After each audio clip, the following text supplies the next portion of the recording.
être avec et entrer dans la vie éternelle. Je l'ai réalisé hier soir. Donc, le plan que vous avez, je vais le faire en partie, pas en totalité. Et je vais rajouter une troisième partie, mais j'en parlerai tout à l'heure plus longuement, qui va être plus basée justement sur ce être avec.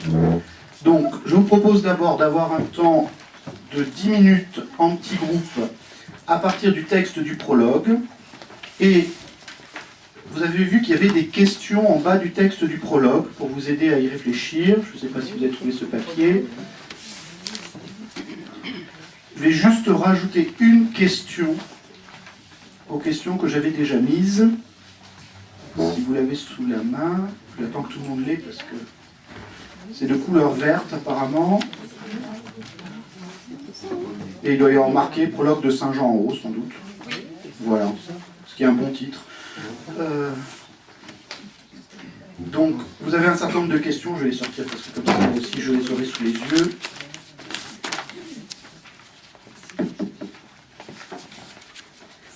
Je vous avais mis trois questions. À travers la lecture de ce texte, que comprenez-vous de la Trinité? Quelle relation relie chacune des personnes de la Trinité? Comment est définie chacune des personnes? Je vais juste rajouter donc une quatrième question. Quelle est notre place, ou quelle est la place de l'homme dans ce texte? Donc 10 minutes pour lire, pour partager, et puis nous prendrons un petit temps de remontée de 5-10 minutes pour voir ce que vous avez pu découvrir grâce à ce texte. Merci. On n'ose pas le commenter, c'est un texte très très riche, bien entendu on ne va pas faire tout, c'est pour ça qu'il y avait un peu une grille de lecture. Alors par rapport aux questions, je pense qu'elles n'étaient pas trop compliquées quand même par rapport au texte. Je ne vous ai pas demandé tout le rapport et toutes les séquences qui se suivaient, parce que c'est un peu compliqué. Ça mériterait une journée entière déjà, voire des journées. Mais alors s'il y en a qui veulent peut-être intervenir, on va peut-être faire passer le micro. Merci. Sur la première question, à travers la lecture de ce texte, que comprenez-vous de la Trinité? Si vous y comprenez quelque chose, parce que j'aurais aimé comprendre aussi. Oui, alors moi je ne comprends pas grand-chose de la Trinité. Ah, voilà. Mais j'ai cherché le nom Esprit Saint et je ne le trouve pas. Oui, c'est une vraie, c'est intéressant. On ne trouve pas non plus le Père, je crois, mais enfin qu'on peut... Si, le Père il y est. Le Père il y est. Excusez-moi, oui. Il y est deux fois. Dieu le trouve, donc le Père, le Fils aussi, mais l'Esprit Saint on ne le trouve pas. Oui. Alors on a pensé, en discutant dans notre table, peut-être c'est par son action. Oui. C'est-à-dire c'est lui qui nous aide à être témoins, c'est lui qui nous donne le pouvoir de devenir enfant de Dieu. Oui. Voilà, c'est par son action. Oui, exactement. Vous avez raison, il y avait aussi autre chose, mais peut-être que je vais l'entendre, donc je vais le laisser sur... Est-ce qu'il y a quelqu'un d'autre qui veut réagir sur cette question-là? Ou est-ce que vous pensez que tout a été dit? Non, c'est bon? Ah.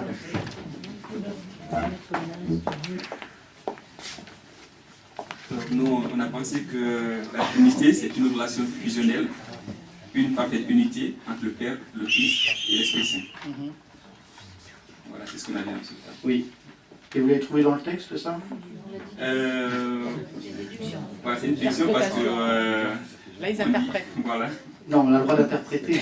Mais je me demandais si ce n'était pas des souvenirs du catéchisme. Ah, c'est pour ça. Ce qui n'est pas interdit hein, d'avoir des souvenirs du catéchisme. Bien au contraire. D'accord. Merci. Alors peut-être sur la question suivante. Quelle relation relie chacune des personnes de la Trinité? L'amour. Vous avez vu le mot amour dans le texte? Ah. On a vu la vie.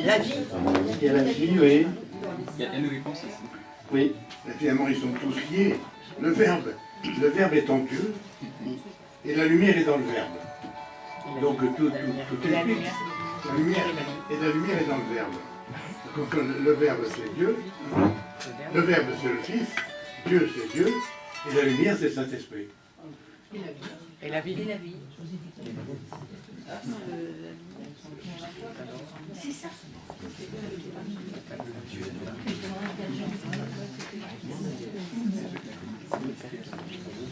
Alors, oui. Après, je reprendrai. Hein. Je note dans mon esprit pour le moment. C'est bon? Comment est définie chacune des personnes? C'est un peu semblable à la précédente, hein, je suis désolé. Vous avez le particulier? Je vois que ça crée l'expectative, hein, le prologue de Saint Jean. Et alors, où sommes-nous là-dedans? Partout. Partout. Ah, tout le monde est partout, tout est en tous, en tout. Oh là, c'est le grand tout, c'est du panthéisme. Et réciproquement, oui, c'est ça. Bon, oui. Nous on est au début hein, aussi. On est tout de suite. Hein, parce que c'est par lui que tout est venu à l'existence, donc on existe. Et puis, en lui était la vie était la lumière des hommes, ça y est, on est là aussi. Hein. On est dans la Trinité, quoi. Enfin, c'est peut-être un peu... On est Jean, oui, c'est Jean qui est l'homme. Enfin, à notre interprétation, le témoin et Jean, c'est nous. D'accord. Autre chose là-dessus? Enfant de Dieu, oui, ça c'est dit effectivement. Témoin de la lumière. Témoin de la lumière. Heureusement que vous êtes là. Hein. De toute façon, c'est pas moi qui parle, hein, c'est Nathan. On a discuté sur le commencement, Oui. donc effectivement, on est dans le début, mais en fait, il n'y a pas de fin. Le commencement, il se continue par le présent. D'ailleurs, aujourd'hui, à la seconde où je parle, nous sommes dans la Trinité. Oui. Il y avait une question sur le commencement. Oui, alors je ne vais pas le faire aujourd'hui, ça ne me dérange pas, ça serait une grande question. Pour répondre rapidement sur la question du commencement, en grec c'est le enarché qui est un renvoi à Genèse 1.1. Au commencement, Dieu créa le ciel et la terre. C'est une copie, enfin une pâle copie, c'est une vraie copie, une vraie interprétation, mais qui en renvoie à cela. Et la question du commencement est une question compliquée, qui a dû être plus ou moins abordée quand vous avez vu la création, je suppose, mais vu que j'étais pas l'année dernière, je ne parlerai pas. Non, sur la Trinité... Ah non, pardon. Oui. Pour ce qui est des trois premières questions, vous avez compris l'embarras des uns et des autres, donc je ne commenterai évidemment pas, bien qu'on en ait un petit peu parlé.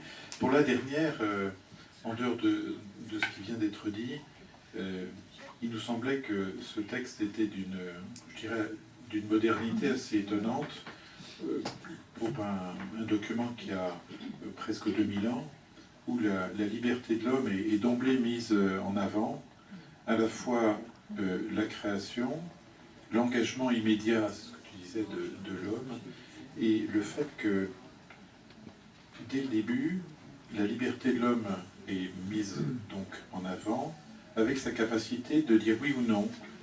Dieu ne s'impose pas, et on voyait dans la fin de Marc, à propos des maisons d'évangile, cette idée, je prie pour ne pas entrer en tentation du pouvoir total, c'est-à-dire de refuser ma mise à mort et de montrer ma gloire en éliminant la liberté de l'homme. Et tout au long de ce prologue de Jean, on voit la réception de l'alliance entre Dieu et les hommes sont vraiment partie prenante. C'est pas un vote à main levée à 98,9% comme en Crimée. Et ça, c'est vraiment quelque chose que nous avons enfin trouvé assez essentiel et directement accessible pour nous maintenant. Merci. Emmanuel veut dire quelque chose? En même temps, dans le groupe, certains ont trouvé que ce langage était difficilement compréhensible aujourd'hui et ne parlait pas. Plutôt froid, théorique, un exposé comme ça. Voilà. Vous savez que dans la liturgie Saint Pie V, c'est le texte que lisait le prêtre à la fin de chacune des messes. C'est le seul texte d'ailleurs qui était... Non, parce que c'était le prêtre qui le lisait. Et on l'attend en plus. Alors, donc voilà. Oui, les enfants de chœur se souvenaient que le prêtre, en arrivant dans la sacristie ou au bas de l'autel, c'était... Voilà. Donc, c'est un texte, effectivement, qui n'est pas forcément le plus simple. Vous savez que quand il est lu dans la liturgie, ce texte, c'est toujours intéressant de voir quand, dans la liturgie, on lit un texte. Exactement, je l'ai entendu sur ma droite, le jour de Noël. Le 25 décembre, c'est le texte qui est lu dans toutes les églises dans le monde, le prologue de Saint Jean. Le jour où il y a un des jours où il y a le plus de monde à l'église. Ben, ils ne viennent pas pour rien, en tout cas. Non, sur les personnes de la Trinité, je veux juste m'arrêter sur 2-3 choses. Le prologue en lui-même mériterait un commentaire, ce que je ne vais pas faire ici. Mais je vais noter, premièrement, effectivement, l'Esprit Saint n'est pas cité explicitement dans ce passage. C'est une bonne remarque. Il apparaît surtout à travers ce que l'Esprit peut faire et ce qu'il fait. Pour moi, l'élément le plus important qui manifeste cette action, c'est au verset 17, « Car la loi fut donnée par Moïse, la grâce et la vérité sont venues par Jésus-Christ. » Pourquoi je dis qu'à travers cela on parle de l'Esprit Saint? Il faut relire, alors il faut avoir tout le texte de l'évangile de Jean pour le comprendre. Parce que ce prologue de Jean fonctionne un peu, je crois que je l'avais dit la dernière fois, mais je vais le redire, comme l'ouverture d'un opéra. Vous savez, dans un opéra, quand vous avez l'ouverture d'opéra, vous avez déjà les grands thèmes qui sont annoncés. Mozart le faisait beaucoup, mais enfin d'autres aussi. Dans le prologue de Jean, c'est cela. On a déjà la musicalité de tout ce qui va suivre dans l'oreille. Même si tout n'y est pas, effectivement. Mais les grandes lignes y sont. L'Esprit Saint sera développé plus loin, on le verra tout à l'heure, mais il est présent à travers cette histoire de grâce et de vérité, puisqu'on parlera de l'Esprit de vérité. Voilà. Sur les relations, ça je vais en parler dans un instant, donc je vais prendre le temps. Il faut bien faire attention entre ce qui est dit de Dieu, ce qui est dit du Verbe. Vous avez 2 grandes parties, pour le dire rapidement. Au moins comme ça, vous avez un peu au moins 2-3 idées sur le prologue. Vous avez toute une première partie qui va jusqu'au verset 9, qui est la vie du Verbe en Dieu.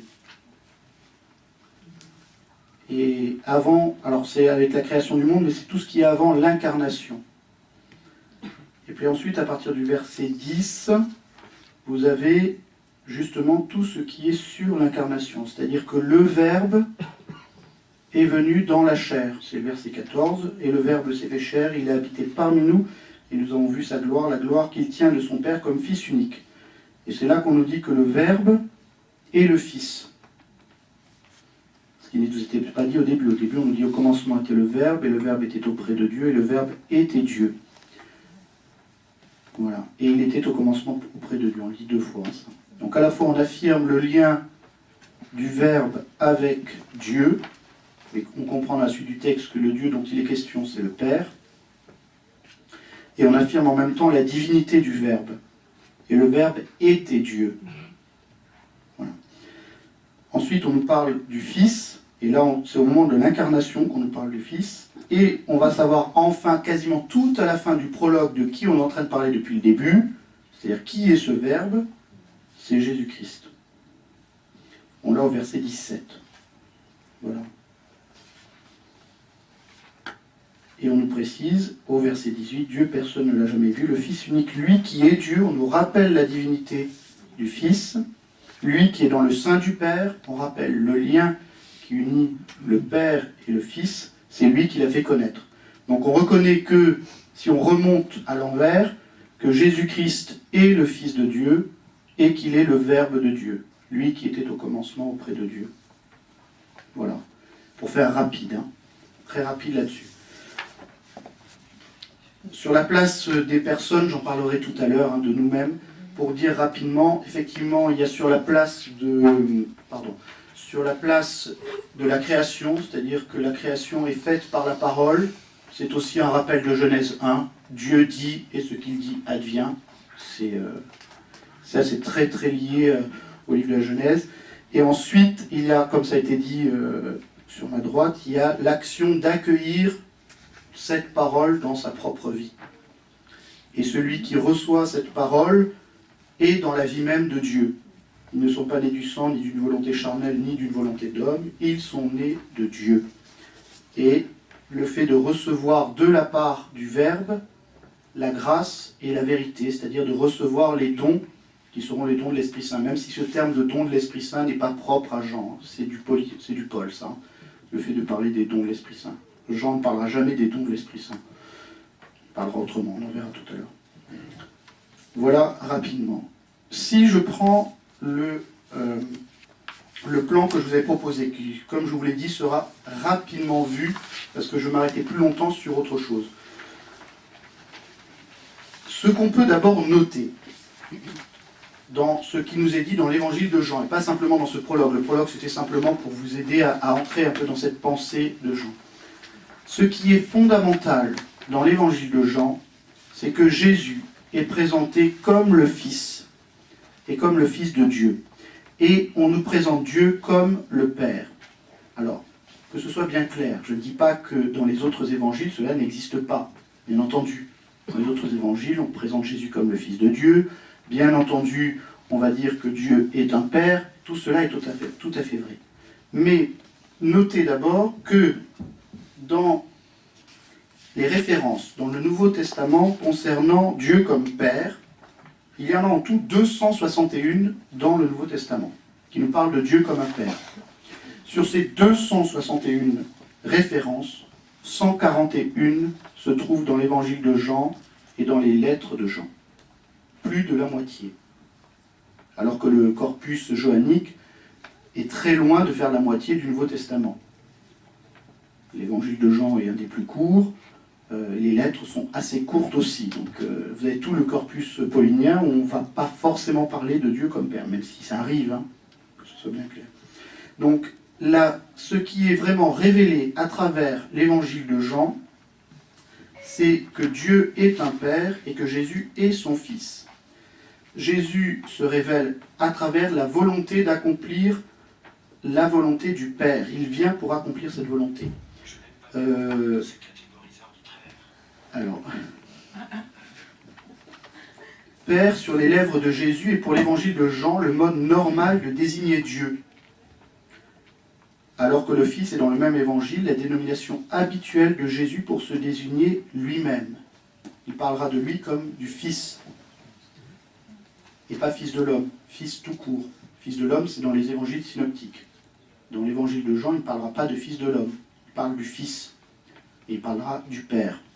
Et très souvent, vous aurez cette relation. Vous verrez tout à l'heure, dans de certains passages, c'est le Père qui m'a envoyé, le Père a envoyé le Fils est annoncé, doit retourner vers le Père, ainsi de suite. Hein. Ensuite, le deuxième élément très marquant dans l'évangile de Jean, c'est que le Père est celui qui envoie. Le Fils est envoyé par le Père pour venir dans le monde. Alors, il y a des tas de références. Je vais juste en prendre une, hein, parce que je vais vous en faire grâce, sinon ça va être assez long. Mais allons par exemple au chapitre 5, versets 36 à 37. Il nous est dit « Mais j'ai pour moi un témoignage plus grand que celui de Jean. » Alors là, vous retrouvez tout carrément quelque chose qu'on avait dans le prologue. « Ce sont les œuvres que le Père m'a donné d'accomplir. Les œuvres mêmes que je fais témoignent que le Père m'a envoyé. Et le Père qui m'a envoyé, lui, m'a rendu témoignage. Vous n'avez jamais entendu sa voix, vous n'avez jamais vu sa face, et vous ne laissez pas sa parole demeurer en vous, puisque vous ne croyez pas en celui que le Père a envoyé. » Vous voyez, cette idée d'envoi par le Père du Fils dans le monde. Ça, c'est un élément extrêmement important de Jean. Ensuite, Jésus, bon, vous avez des tas d'autres références, hein, je vous en cite juste une. Je pourrais vous les faire passer, les autres références, si vous voulez, si vous avez envie d'aller feuilleter l'évangile de Jean. Le deuxième élément, c'est que Jésus est celui qui vient de Dieu, qui est sorti de Dieu. Pensez à cette image, lui qui était dans le sein de Dieu. Et cette idée de sortie du sein de Dieu, vous avez ça en particulier, on va aller, non, ça va être trop long, chapitre 13, verset 3, vous savez, juste le début du récit, du discours d'adieu de Jésus, juste avant le lavement des pieds, il nous est dit... Jésus, sachant que le Père a tout remis entre ses mains, qu'il est sorti de Dieu et qu'il s'en va vers Dieu. Vous voyez ce mouvement circulaire. Il est sorti de Dieu et il revient vers Dieu. C'est ce que dans Saint Paul, dans la lettre aux Philippiens, au chapitre 2, on appellera la kénose. c'est-à-dire la descente de Dieu. Lui qui était dans la condition de Dieu ne retint pas jalousement le rang qu'il est calé à Dieu, ainsi de suite. Hein. Je vous laisserai regarder, je pense que vous le connaissez quand même, ce passage. Donc il y a cet aspect extrêmement important. Il est celui qui est sorti du Père et qui retourne vers le Père, qu'on avait dans le prologue à travers lui qui est dans le sein de Dieu. À travers la mission du Fils, Dieu, le Père, montre son amour pour les hommes. Ça, c'est un élément important. Pourquoi le Fils sort-il du Père? C'est parce qu'il est la parole qui va dans le monde pour annoncer l'amour de Dieu. C'est le chapitre 3, versets 16 à 17, un des versets que je cite le plus souvent. Si vous étiez mes paroissiens, vous l'entendriez régulièrement. Dieu a tant aimé le monde qu'il a envoyé son Fils dans le monde afin que par lui le monde soit sauvé. Voilà. C'est un élément aussi que vous trouvez beaucoup chez Jean. Il y a une connaissance mutuelle du Père. Le Père est aussi celui que Jésus connaît et qu'il le fait connaître. Mais Jésus lui-même est connu par le Père. Et il obéit au Père. Voilà sur cette idée. Bon, j'ai des tas d'autres choses là-dessus, sur la relation père-fils, mais je pense que si vous devez retenir vraiment cet aspect-là dans l'évangile de Jean, c'est la présentation de Jésus comme le Fils du Père. Ensuite, Jésus est le Fils de Dieu. Bon, c'est le rapport inverse, hein. C'est-à-dire que Jésus, dans les évangiles, se présente toujours dans cette relation filiale. Et cette relation qui est unique. Il faut bien faire attention, c'est une relation qui est unique. On nous en parle aussi comme le Fils unique. Vous avez vu dans le prologue de Jean, verset 14, verset 18, mais vous trouvez ça aussi dans la première lettre de Jean, chapitre 3, que je viens de citer. Hein. Dieu a tant aimé le monde qu'il a envoyé son Fils unique dans le monde. Il y a quelque chose de non répétable. La finalité de l'évangile de Jean est de démontrer que Jésus est le Christ, le Fils de Dieu. C'est dans la première fin de l'évangile de Jean, car vous le savez, pour ceux qui ont étudié l'évangile de Marc dans la maison d'évangile, vous savez maintenant qu'il y a deux fins à l'évangile de Marc. Dans l'évangile de Jean, il y en a aussi deux fins. Ça c'est pour animer les dîners. Gâteau, hein, parce que les autres ça ne marchera pas. Verset 31 du chapitre 20. Mais ceux-là ont été écrits pour que vous croyiez que Jésus est le Christ, le Fils de Dieu, et pour qu'en croyant, vous ayez la vie en son nom. Voilà, il nous dit à la fin, Jean, enfin dans la première fin, il explique la raison de son évangile. C'est pour croire que Jésus est le Fils de Dieu, que Jésus est le Christ, le Fils de Dieu, et que par cette foi, on ait la vie éternelle. La vie en son nom, mais c'est la vie éternelle, bien entendu. Voilà sur Jésus, Fils de Dieu, je ne vais pas m'arrêter plus longtemps. Dieu, Père des hommes. Ça, je vous l'ai mis aussi. Ça, c'est important. Et c'est tout à fait vrai dans la première lettre de Jean.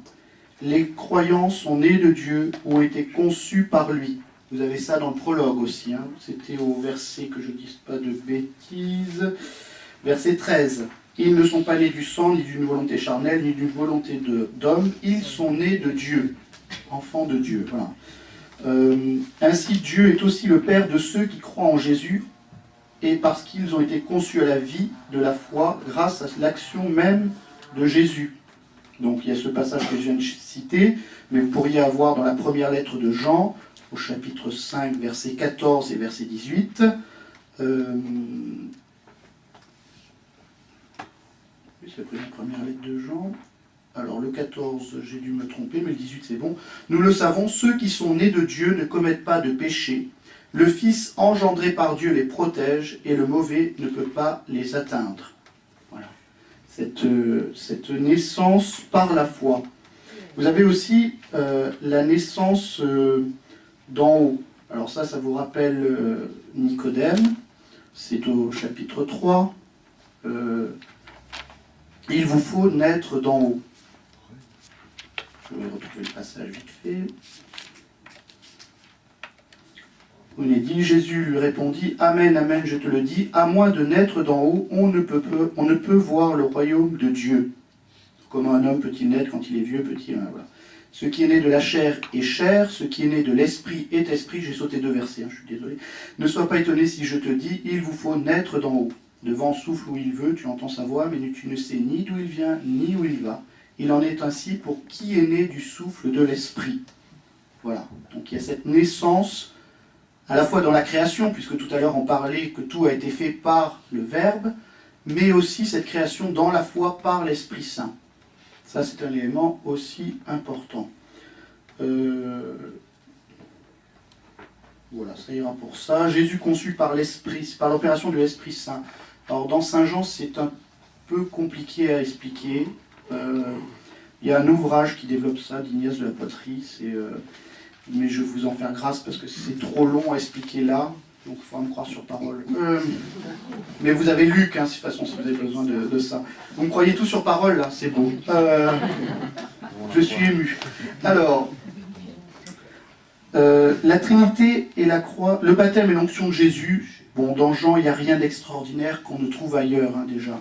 Vous avez la descente de l'Esprit Saint, c'est Jean-Baptiste qui dit j'ai vu sur lui demeurer l'Esprit. Et cette idée de l'onction.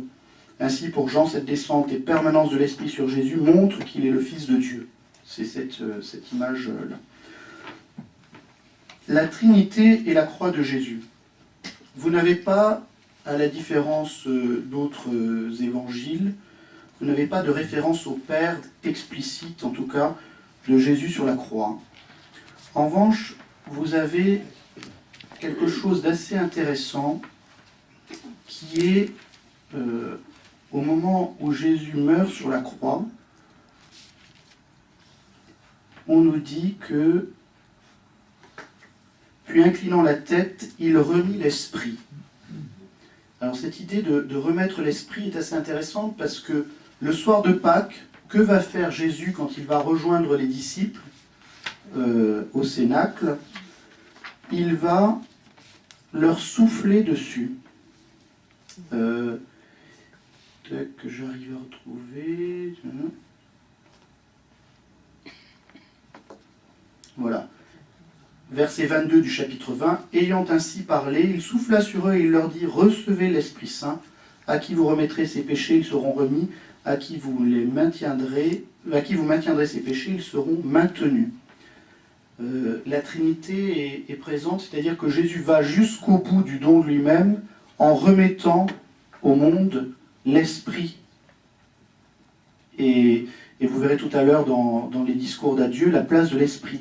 Il faut que je retourne vers le Père pour que vous puissiez recevoir l'Esprit. Vous allez avoir toute cette dynamique-là. C'est-à-dire, le Fils est sorti du Père, il retourne vers le Père, mais il envoie l'Esprit pour assurer la permanence de l'action de Dieu dans le monde. Ça, ce sera un élément qui sera présent. Sur la résurrection, dans l'évangile de Jean, on ne parle pas de résurrection. Quand Jésus parle de sa mort, il ne va pas parler de résurrection, il va parler de sa glorification. C'est pour ça que certains disent que l'évangile de Jean, c'est la gloire et la croix, le titre d'un ouvrage de Hans Urs von Balthasar, qui ne sera pas celui cité par Jean-Louis Balsa tout à l'heure, mais qui est un des grands ouvrages. C'est justement la gloire et la croix. C'est-à-dire, à travers la croix se révèle la gloire du Fils. Ça, c'est très, très joannique. Le mystère pascal est le retour de Jésus au Père, qui a tout mis entre ses mains. Et voilà. Et c'est le don de sa propre vie qui est Jésus, que Jésus fait au monde, et à travers cela donne la possibilité de recevoir l'Esprit Saint et d'entrer dans la vie de Dieu. Ça, c'était sur les relations père-fils, de manière plutôt rapide, mais vraiment de retenir cette idée, cette prégnance de la relation du Père et du Fils qui est manifestée dans l'évangile de Jean, qui est un élément très important. C'est-à-dire que vous voyez que dans cette relation, il y a un être avec le Père et le Fils. Je prends juste le début, on n'entend pas bien en français. Au commencement était le Verbe, et le Verbe était auprès de Dieu, et le Verbe était Dieu. Alors, le Verbe était auprès de Dieu, on peut croire que c'est quelque chose de statique. Le problème, c'est que en grec, c'est pas du tout statique. Parce que c'est o logos en proston theon. C'est-à-dire, et le Verbe était vers Dieu. C'est la préposition pros en grec. C'est quand vous dites, je vais vers la mer, vous utilisez prostentalatan. Vers, c'est-à-dire que c'est un mouvement permanent du Fils, enfin du Verbe, qui est le Fils, vers le Père. Et au moment où il va apparaître, Jésus va apparaître à Marie-Madeleine le matin de Pâques, et lui dit, quand elle essaye de le saisir, « Ne me touche pas, ou laisse-moi, il faut que je retourne vers mon Père et votre Père, vers votre Dieu, vers mon Dieu et vers votre Dieu. » Vers. Vous voyez, il y a ce mouvement. Ce n'est pas quelque chose de statique, la relation du Père et du Fils. C'est un mouvement perpétuel d'amour. C'est le fait que le Fils ne s'entend que dans la relation à son Père. Il est sans cesse tourné vers son Père. Il ne peut pas y avoir... c'est son identité propre. Et alors quand j'entendais tout à l'heure qu'il y a une fusion, le mot fusion laisse laisser entendre qu'il n'y a plus de distance. Et en même temps une unité profonde, on reverra tout à l'heure à travers le chapitre 17 de l'évangile de Jean, mais en même temps qu'il y a une proximité, une unité profonde, il y a en même temps une distance, puisqu'il est tourné vers. Vous ne pouvez pas aller vers quelque part si vous y êtes déjà. C'est-à-dire il y a cette relation permanente et dynamique entre le Père et le Fils. La Trinité, ce n'est pas quelque chose de statique, pour le dire comme ça. Pas quelque chose. C'est pas quelqu'un de statique. C'est un peu bizarre de parler comme ça d'ailleurs. C'est pas, c'est d'immuable. Oui, immuable dans le temps, mais qui est dans une vie. C'est une vie. C'est pas une institution, si vous voulez. Bon, les institutions peuvent vivre, mais quelquefois quand on dit les institutions, on a l'impression que c'est quelque chose là de monolithique. C'est pas quelque chose de monolithique, la Trinité. C'est pas quelqu'un de monolithique. C'est une dynamique de vie, une dynamique d'amour incessante. Et ce prostonteon, c'est le fait de dire tourner en permanence vers le Père. Voilà. Sur l'Esprit Saint, je vais faire vite. Il me reste un quart d'heure, c'est ça ? Ça va être très très vite. L'Esprit Saint nous est présenté comme le paraclet, c'est-à-dire le défenseur qui est envoyé de la part du Père. Vous avez ça dans les discours d'adieu, chapitre 14, verset 16 et verset 26. Moi je prierai le Père et il vous donnera un autre défenseur ou un autre paraclet qui sera pour toujours avec vous, et verset 26. Mais le défenseur, le paraclet, l'Esprit Saint que le Père vous enverra en mon nom, lui vous enseignera tout et il vous fera souvenir de tout ce que je vous ai dit. C'est-à-dire que l'Esprit Saint est celui qui vient aider l'homme dans le monde à se défendre. Et à se défendre contre quoi ? Se défendre contre le mal, bien entendu. Sinon, on n'aurait pas besoin d'un défenseur ou d'un paraclet. Paraclet, ça va nous expliquer une idée de protection. Voilà.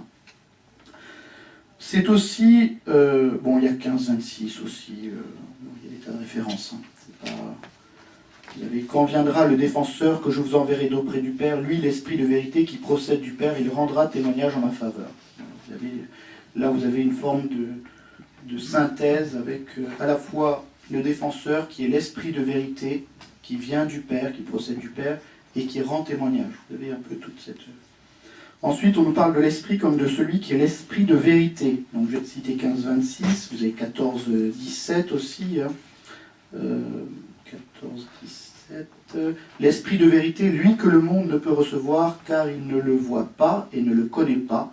Vous le connaissez, car il demeure auprès de vous et il sera en vous. C'est-à-dire la vérité est un don de Dieu en ce sens-là. L'Esprit de vérité vient pour nous donner la vérité. Et la vérité, dans Jean, vous savez que c'est Jésus lui-même. Puisque moi, je suis le chemin, la vérité et la vie. Donc à travers l'Esprit Saint vient nous donner de mieux connaître qui est Jésus, qui est le Père et qui est Jésus. Mais quand on connaît Jésus, quand on connaît le Fils, on connaît le Père. Car qui me connaît, connaît le Père, et qui connaît le Père, me connaît. Voilà, c'est l'étourdissement johannique. Vous l'avez déjà fait la dernière fois sur le chapitre 6 de Jean. Il y a une forme de... On est emporté par un flot chez Jean. Et c'est une construction, c'est pour ça que ça peut paraître un peu purement intellectuel, mais ça vient parler aux tripes elles-mêmes, normalement en tout cas, et à l'âme. L'esprit est celui qui enseigne et qui fait souvenir. Bon, Je ne vais pas m'arrêter longtemps là-dessus, j'en ai déjà lu. L'esprit est celui qui donne la vie. Tout à l'heure, j'ai parlé de la nouvelle naissance. Vous devez naître de l'esprit. Ce qui est né de la chair est chair, ce qui est né de l'esprit est esprit. Vous aviez aussi dans Jean, chapitre 6, on l'avait lu la dernière fois, verset 53, Amen, amen, je vous le dis, si vous ne mangez pas la chair du Fils de l'homme et si vous ne buvez pas son sang, vous n'avez pas la vie en vous. Celui qui mange ma chair et boit mon sang a la vie éternelle, et moi je le ressusciterai au dernier jour. Et l'esprit est le don de l'amour. L'esprit est le garant de la vraie confession de foi et de l'humanité de Jésus. Vous avez ça dans la première lettre de Jean, chapitre 4, versets 1 à 6, où il nous est dit « Bien-aimés, ne vous fiez pas à n'importe quelle inspiration, mais examinez les esprits pour voir s'ils sont de Dieu, car beaucoup de faux prophètes se sont répandus dans le monde. Voici comment vous reconnaîtrez l'Esprit de Dieu. Tout esprit qui proclame que Jésus-Christ est venu dans la chair, celui-là est de Dieu. Tout esprit qui refuse de proclamer Jésus, celui-là n'est pas de Dieu. C'est l'esprit de l'Antichrist, dont on vous a annoncé la venue et qui dès maintenant est déjà dans le monde. Vous, petits enfants, vous êtes de Dieu, et vous avez vaincu ces gens-là. Car celui qui est en vous est plus grand que celui qui est dans le monde. Eux, ils sont du monde, voilà pourquoi ils parlent le langage du monde, et le monde les écoute. Nous, nous sommes de Dieu, celui qui connaît Dieu nous écoute, celui qui n'est pas de Dieu ne nous écoute pas.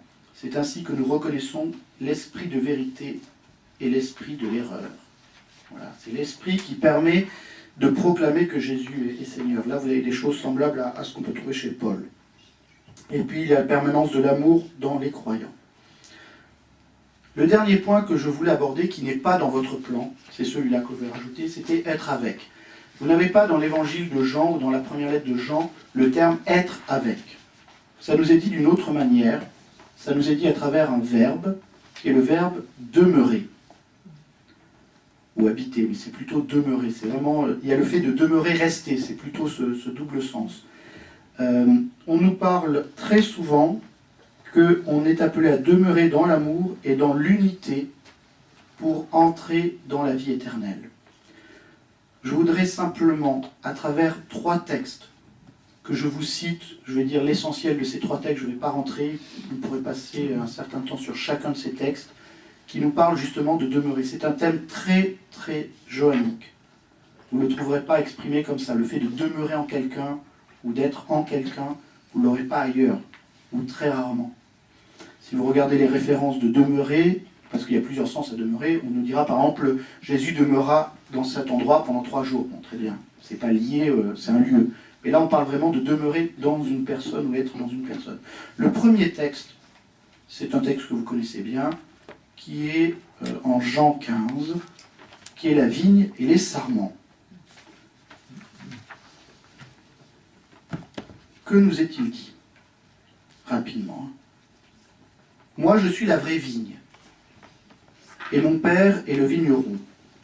Tout sarment qui est en moi, mais qui ne porte pas de fruit, mon Père l'enlève. Tout sarment qui porte du fruit, il le purifie en le taillant pour qu'il en porte davantage. Mais vous, déjà vous voici purifiés grâce à la parole que je vous ai dite. Demeurez en moi, comme moi en vous.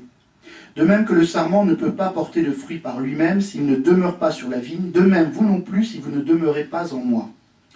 Moi je suis la vigne et vous les sarments. Celui qui demeure en moi et en qui je demeure, celui-là porte beaucoup de fruits, car en dehors de moi vous ne pouvez rien faire. Si quelqu'un ne demeure pas en moi, il est comme le sarment jeté dehors et il se dessèche. Les sarments secs, on les ramasse, on les jette au feu et ils brûlent. Si vous demeurez en moi et que mes paroles demeurent en vous, demandez tout ce que vous voulez et cela se réalisera. Car ce qui fait la gloire de mon Père, c'est que vous portiez beaucoup de fruits et que vous soyez pour moi des disciples. Comme le Père m'a aimé, moi aussi je vous ai aimé, demeurez dans mon amour. Si vous gardez mes commandements, vous demeurerez dans mon amour, comme moi j'ai gardé les commandements de mon Père et je demeure dans son amour. Je vous ai dit cela pour que ma joie soit en vous et que votre joie soit parfaite. Pour faire rapide. Très rapide. Je sais, rien que ça, on pourrait y passer des heures. Le Fils demeure dans le Père. Ça, on le sait depuis le prologue, il n'y a pas de problème. et il demeure dans l'amour du Père. Le Fils, par la foi, veut nous associer à cet amour. C'est-à-dire que celui qui demeure dans le Fils va demeurer dans le Père. Vous avez cette succession comme en cascade. Vous avez le fait d'être, demeurer, c'est être avec moi, c'est ça que ça veut dire. C'est être uni à moi. Ce texte, vous le connaissez de toute façon, mais voyez toute la richesse qui peut en sortir, ne serait-ce qu'à travers tout ce qu'on a pu dire avant. C'est-à-dire demeurer dans le Fils, c'est demeurer dans la Trinité elle-même. Et c'est à cela qu'est appelé l'homme. C'est être avec la Trinité, être dans la Trinité. Le fait de demeurer. Vous connaissez cette phrase de l'Apocalypse, hein, voici que je me tiens à la porte et que je frappe, si quelqu'un m'ouvre, j'entrerai chez lui et je prendrai mon repas avec lui. Donc je serai avec lui. Voilà. Et c'est ce mouvement, c'est le Fils qui vient vers nous. C'est le Fils, il est sorti du Père pour venir vers nous. Ça, c'était le premier texte. Bon, il y a la suite hein, qui est le commandement nouveau, aimez-vous les uns les autres, comme je vous ai aimé. Parce que le fait de demeurer dans le Fils ne nous sépare pas des autres, mais nous met en relation avec les autres. Demeurer dans l'amour de Dieu, c'est demeurer dans l'amour du prochain. Tout est lié. On ne peut pas se séparer. Et vous verrez ça dans la première lettre de Jean de manière encore plus forte. Il y a ensuite le chapitre 17, qui est ce qu'on appelle la prière sacerdotale de Jésus. C'est la fin des discours d'adieu. Il y a beaucoup de choses à dire là-dessus. Pareil, je vais juste m'arrêter sur un élément. Verset 11. Père Saint, garde-les unis dans ton nom, le nom que tu m'as donné pour qu'ils soient un comme nous-mêmes. Et plus loin, Jésus dit, verset 21, que tous soient un, comme toi, Père, tu es en moi et moi en toi. Qu'ils soient un en nous, eux aussi, pour que le monde croie que tu m'as envoyé. Et moi, je leur ai donné la gloire que tu m'as donnée, pour qu'ils soient un comme nous sommes un. Moi en eux et toi en moi, qu'ils deviennent ainsi parfaitement un, afin que le monde sache que tu m'as envoyé et que tu les as aimés comme tu m'as aimé. Et rien que cette phrase, on pourrait s'amuser à regarder quels sont tous les liens. On est... vous avez... Oui, c'est l'étourdissement, c'est Saint Jean, voilà. Il nous fait rentrer dans le mystère de Dieu, donc on est comme dépassé par ce mystère. Et vous voyez comment il y a les interactions. Le Père et le Fils sont un, très bien. Eh bien, Jésus dit bien que eux, donc tous les disciples, soient un. Mais qu'ils soient un comme nous sommes un. Et qu'ils soient dans l'amour comme nous sommes dans l'amour. Et comme tu m'as envoyé dans le monde pour aimer et pour leur donner ton amour. Vous voyez tout ce mouvement et toute cette synthèse qui est donnée à travers ce passage de la prière sacerdotale. Vous pourriez relire toute la prière sacerdotale rien qu'avec cet axe. Le dernier texte, je suis vraiment désolé, mais 1 heure pour faire tout ça, c'est un peu court.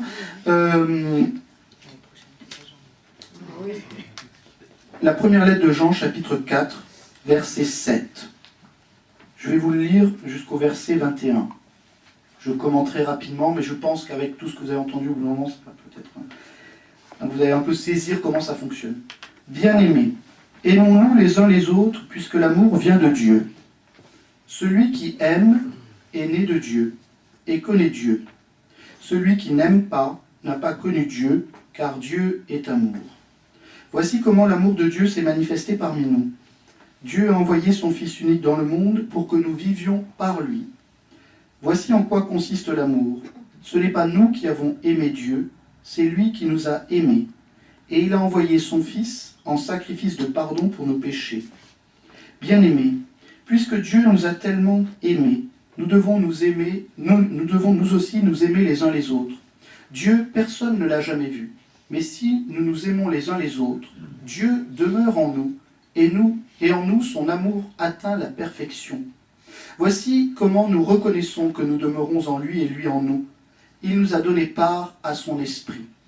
Quant à nous, nous avons vu et nous attestons que le Père a envoyé son Fils comme sauveur du monde. Celui qui proclame que Jésus est le Fils de Dieu, Dieu demeure en lui et lui en Dieu. Et nous avons reconnu l'amour que Dieu a pour nous, et nous y avons cru. Dieu est amour. Qui demeure dans l'amour demeure en Dieu et Dieu demeure en lui. Voici comment l'amour atteint chez nous sa perfection. Avoir de l'assurance au jour du jugement comme Jésus. En effet, nous ne manquons pas d'assurance en ce monde. Il n'y a pas de crainte dans l'amour. L'amour parfait bannit la crainte, car la crainte implique un châtiment, et celui qui reste dans la crainte n'a pas atteint la perfection de l'amour. Quant à nous, nous aimons parce que Dieu lui-même nous a aimés le premier. Si quelqu'un dit « j'aime Dieu » alors qu'il a de la haine contre son frère, c'est un menteur. En effet, celui qui n'aime pas son frère qu'il voit est incapable d'aimer Dieu qu'il ne voit pas. Et voici le commandement que nous tenons de lui, celui qui aime Dieu, qu'il aime aussi son frère. Vous voyez, je ne sais pas si c'est... la première lettre de Jean est un peu plus simple que l'évangile. En tout cas, vous voyez que on nous dit l'amour vient du Père. Et le Fils qui a été envoyé dans le monde nous a apporté l'amour du Père. L'amour que le Père et le Fils ont depuis toujours, l'un envers l'autre. Et cet amour qui nous est donné nous invite premièrement à répondre à cet amour de Dieu en l'aimant nous aussi. Et en l'aimant nous aussi, aimer Dieu, c'est aimer son prochain. C'est la même chose pour Jean. C'est une identité stricte. Et il y a toute la première partie de la lettre où il va dire, vous ne pouvez pas dire, c'est synthétisé en une phrase là, mais vous ne pouvez pas dire que vous aimez Dieu, que vous ne voyez pas si vous n'aimez pas votre prochain. Vous êtes des menteurs. Vous ne pouvez pas dire que vous êtes dans l'amour de Dieu si vous commettez le péché. Être avec Dieu, pour reprendre le terme, c'est être dans l'amour. Être avec Dieu, c'est vivre de l'amour même de Dieu, de la vie même de Dieu. Être avec Dieu, c'est être avec les autres. Voilà peut-être sur cet aspect. C'est-à-dire toute la première partie que j'ai faite sur le Père, le Fils et l'Esprit Saint, c'est pour nous montrer cette vie trinitaire. C'est un peu rapide parce qu'il faudrait beaucoup plus de temps. Mais être en Dieu, c'est vivre de cette vie même de Dieu. Et c'est cette sortie de Dieu de lui-même par son Fils qui nous donne accès à cet amour. Et très souvent, je terminerai avec cette phrase de Saint Bernard que j'aime beaucoup. Je vous la livre. Si l'on représentait le Père en train de donner un baiser à son Fils, l'Esprit Saint serait ce baiser lui-même. Voilà. La phrase de Saint Bernard, ou tout ce que j'ai dit depuis le début. Si l'on représentait le Père en train de donner un baiser au Fils, l'Esprit Saint serait ce baiser lui-même. Voilà. Je ne sais pas s'il y a des questions, il doit y en avoir, mais des multitudes, mais ça vous a abasourdi. Je finis dans les temps.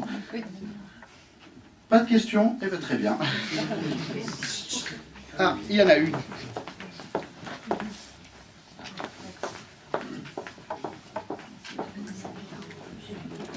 Vous avez parlé tout à l'heure de résurrection, le terme n'existe pas apparemment, mais plutôt glorification. Donc est-ce que quand on chante gloire à Dieu, c'est vraiment lié directement à la résurrection? Alors le mot résurrection, je ne dis pas qu'il n'y est pas tel quel, mais en tout cas quand Jésus annonce sa résurrection, il ne dit pas, comme vous avez dans les synoptiques, par exemple, vous avez les annonces de la passion, alors vous n'avez pas d'annonce de la passion comme elles sont présentées dans les synoptiques. Dans les synoptiques, quand on fait les annonces de la passion, c'est le Fils de l'homme, je dois monter à Jérusalem parce que le Fils de l'homme doit être livré, qu'il doit être persécuté, qu'il doit être mis à mort, et le troisième jour qu'il ressuscite d'entre les morts. Vous avez ça comme, c'est le schéma assez classique, avec des variantes, hein, bien entendu, mais l'idée principale, c'est ça. Dans l'évangile de Jean, ça sera plutôt dit sur la glorification, c'est-à-dire que la résurrection est vue comme le lieu où la gloire de Dieu va se révéler avec une puissance extraordinaire. Donc quand on chante le gloire à Dieu, c'est pas lié directement à la résurrection. Autant que je me souvienne, dans le gloire à Dieu, il n'y a pas de référence explicite à la résurrection. Mais la gloire de Dieu se révèle à travers la mort et la résurrection de Jésus. Père, glorifie-moi. Voilà. Comme j'ai reçu ma gloire de toi et que tu continues de me donner la gloire. Le concept de gloire chez Jean, que vous ne trouvez pas non plus chez les autres. Hein, vous savez, Jean, c'est un langage particulier, c'est une construction d'évangiles différents, extrêmement différentes. Pour en prendre juste une, dans les évangiles synoptiques, vous n'avez que la montée à Jérusalem, c'est-à-dire que toute la partie, j'enlève les évangiles de l'enfance quand ils existent, mais Dans le reste, à partir de l'âge adulte de Jésus, il n'y a qu'une seule montée vers Jérusalem. Et d'ailleurs, tout l'évangile tend vers cette montée vers Jérusalem, de manière plus ou moins dramatique suivant les évangélistes, Marc, Luc ou Matthieu. En revanche, chez Jean, Jésus est plusieurs fois à Jérusalem. Il est à toutes les grandes fêtes à Jérusalem. Donc vous avez très souvent Jésus à Jérusalem, à commencer par la première chose, c'est-à-dire que quand il s'attaque aux marchands, dans les évangiles synoptiques, c'est quand il arrive à Jérusalem, c'est donc quasiment tout à la fin. Dans l'évangile de Jean, c'est au chapitre 3. Non, 2 même, c'est 2, chapitre 2. C'est tout au début. Et là, c'est là qu'il va dire « Détruisez ce temple, et moi, en 3 jours, je le reconstruirai. » Le temple dont il parlait, c'était son propre corps. Voilà. Donc, c'est un terme vraiment joannique. Ça fait partie demeurer, gloire, Père, Fils, même si ce sont des termes qu'on peut trouver ailleurs. Et on y est moins habitué parce que c'est des évangiles qu'on entend moins souvent le dimanche à la messe. Parce que vous avez les 3 années sur Matthieu, Marc, Luc, pardon, et Jean, vous l'avez à certains endroits. En particulier dans l'année B, vous avez tout le discours sur le pain de vie qui tombe en général pendant l'été, pendant 6 semaines, je crois. Vous avez la lecture du chapitre 6 de Jean. Et pendant le carême, là par exemple, on va avoir 3 évangiles de Jean qui vont suivre. La Samaritaine ce dimanche, la guérison de l'aveugle de naissance la semaine prochaine, et Lazare dans 15 jours. Mais en général, vous avez très peu de gens, donc on est plus habitué à la musicalité. Moi j'aime bien parler de la musicalité de la langue, hein, ou de la théologie. On est plus habitué à la musique des évangiles synoptiques que de Jean. Et puis les lettres de Jean, on les lit pas beaucoup, souvent après Pâques. Mais c'est très court, les lettres de Jean. La première, elle fait 5 chapitres. La deuxième doit en faire 2, je crois. Et la troisième, il n'y a même pas de chapitre, puisque c'est une seule partie. Voilà. Autre question ?